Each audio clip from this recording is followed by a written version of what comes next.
Приветствую вас на канале Техревизор. Русский рынок богат огромным количеством разных мониторов. И если нужно купить монитор быстро, можете найти разные рейтинги на этом канале и подобрать себе монитор, легко заказав с Яндекс.Маркета.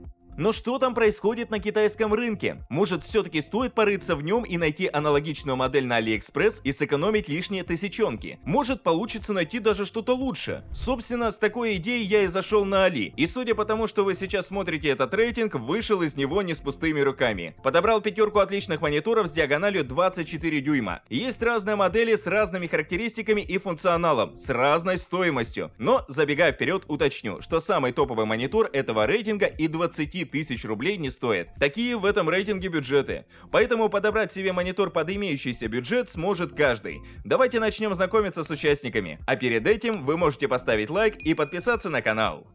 Пятую строчку рейтинга занимает Xiaomi Redmi G24.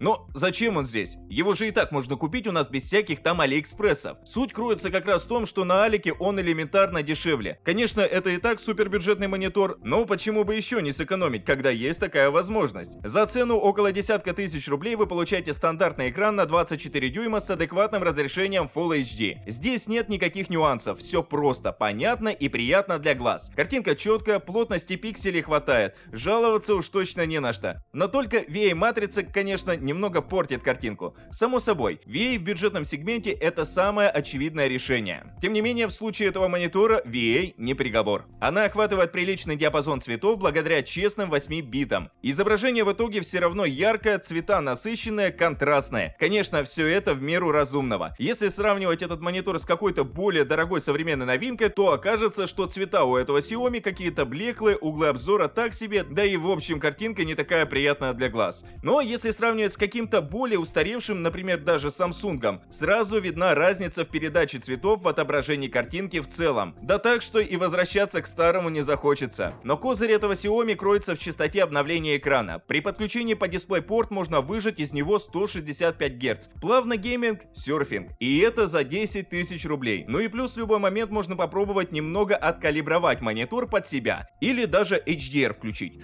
Много толку от него нет, но картинку немного улучшит. На задней панели у Моника есть разъем HDMI и DisplayPort. Важная заметка, чтобы получить 165 Гц, нужно подключать монитор именно через DisplayPort. Правда, в комплекте нет этого провода, но он стоит недорого, поэтому не проблема его докупить. В общем, самый простой монитор как снаружи, так и внутри.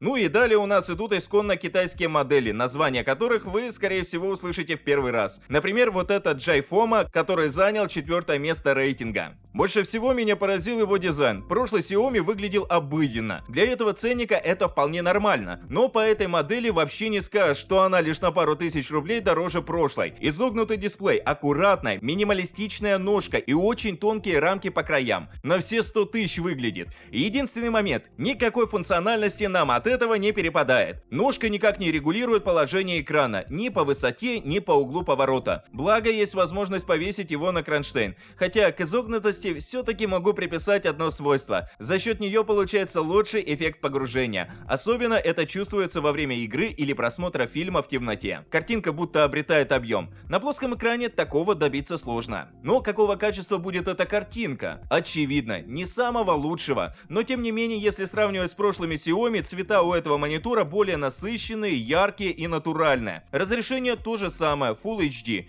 Ни пиксельности, ни зернистости замечено не было. Но, конечно, не обошлось и без недостатков. Например, черный цвет я не могу назвать глубоким черным. Видно, что по краям он больше уходит в серый. Ну и белый желтит ближе к углам. Это типичная болезнь и бюджетных, и дорогих IPS-матриц, поэтому ничего не поделаешь. Хотя все равно в этом ничего критичного нет, так как при использовании такие нюансы в глаза не бросаются. В любом случае, итоговая картинка получается реально приятной и насыщенной. И какая бы бюджетная IPS-матрица тут ни стояла, со своими задачами она справляется на отлично. А плюс к этому прибавить частоту обновления в 165 Гц получается реальная пушка за свои деньги, особенно для геймеров. Конечно, для работы с оттенками и тонкой настройкой цветов этот монитор не подойдет. Все-таки не настолько точно матрица передает цвета, но для игр, просмотра фильмов, работы и других рутинных задач всегда пожалуйста. А вот третье место рейтинга я отдал не самому обычному монитору. Mukai N240 2K. Хотя вся его необычность заключается в одном лишь параметре. Не знаю, как вы, но лично я очень редко сталкиваюсь с монитором на 24 дюйма и разрешением 2560 на 1440 пикселей. То есть это натурально 2К монитор с 24-дюймовым дисплеем. Столько рейтингов составлял из моделей на российском рынке, буквально пару раз довелось встретиться с подобным. Но в подборке им не удалось попасть из-за всяких недостатков типа плохой матрицы, тусклого изображения и так далее. У этого же Mukai таких проблем нет. За изображение отвечает IPS-матрица. Не самая крутая по своим характеристикам, но отменно откалиброванная с завода. За счет этого монитор выдает яркую картинку с насыщенными цветами и точной передачей. Сложно сказать, что он уступит даже какому-нибудь топовому LG 800 серии, который раза в 3-4 дороже. Поэтому за качество картинки вообще можете не переживать, так как даже засветы редко встречаются на этом мониторе. Хотя не исключаю, что некоторые могут и встретиться на черном фоне по краям. Но это уже частный случай, от которого никто не застрахован. Хотя ничего страшного в этом не вижу, так как в повседневном использовании никакие засветы вообще не мешают играть, работать или листать ленту. Но больше всего спорных сомнений в этом мониторе вызывает герцовка. Тут как бы и не 60 Гц, но и не 144, то есть максимум вы можете выжать 75 Гц. Плюс это или минус, решайте сами. Я думаю, все зависит от поставленных для монитора задач. Хотя 75 FPS что в игре нормально смотрится, что при работе с текстом, кодом, при монтаже и так далее. На втором месте стоит Mukai 24C280 IPS.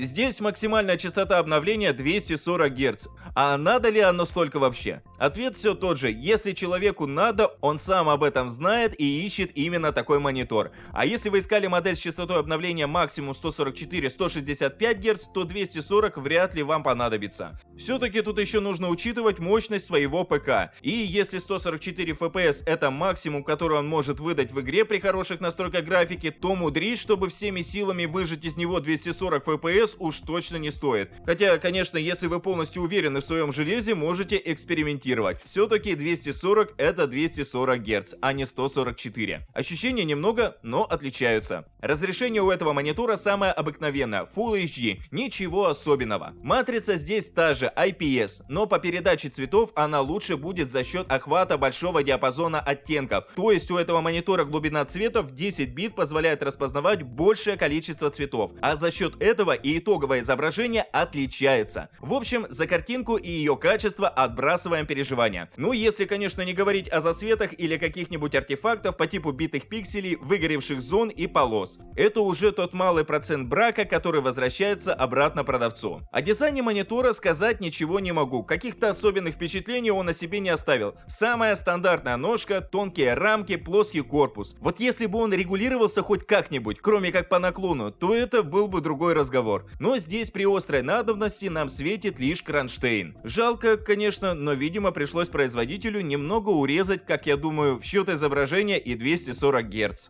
Лидером рейтинга стал Tianzu, очередной китаец, о котором вы скорее всего не слышали, но именно он собрал в себе все качества лучшего монитора на 24 дюйма с AliExpress. Ну, не совсем все, есть парочка очевидных недостатков в функционале. Это я сейчас в очередной раз про подставку говорю. Простая тонкая ножка, которая никак не регулирует монитор. Просто поставили на стол и он стоит себе. По сути, главное, что не падает. Ну и если уже сильно припекает регулировка по высоте или углу поворота, то можно на кронштейн повесить. Вы и сами знаете. Прекрасно в этом мониторе другое. Картинка. В этом плане модель очень нетипична. На 24 дюйма приходится 2К разрешение, да еще и с частотой обновления 165 Гц. 2К разрешение вполне универсальное. Конечно, не каждому ПК подойдет, но большинство систем, собранных в последние года 3, потянут 2К монитор. Вопрос с такой частотой обновления тоже дело индивидуальное. Изображение при этом очень четкое и детализировано. Оно и понятно. 2К не всегда в 27-дюймовом мониторе встречается, не то что на 24. Поэтому первое время будет приятно и непривычно даже ленту в соцсети листать. Ну и 165 Гц сделают свое дело, поэтому получится шикарная картинка, что в играх, что в фильмах, что в браузере и прочих приложениях. Да, забыл упомянуть 10-битную IPS-матрицу, которая тоже творит чудеса и создает яркое и точное по цветопередаче изображение. В общем, придраться могу только к малофункциональной подставке. Но суть в том, что буквально за те же 20 плюс-минус тысяч рублей, которых стоит прошлый Mukai, вы можете получить больше. Вопрос только в вашем желании и задачах. В общем, вот такая имбовая модель с AliExpress завершает рейтинг. Надеюсь, этот топ поможет вам выбрать монитор. На этом мой рейтинг подошел к концу. Подписывайтесь на канал, ставьте большие пальцы вверх, а также не забывайте включить уведомления, чтобы первыми узнавать о новых рейтингах и обзорах техники. А с вами была команда канала Техревизор.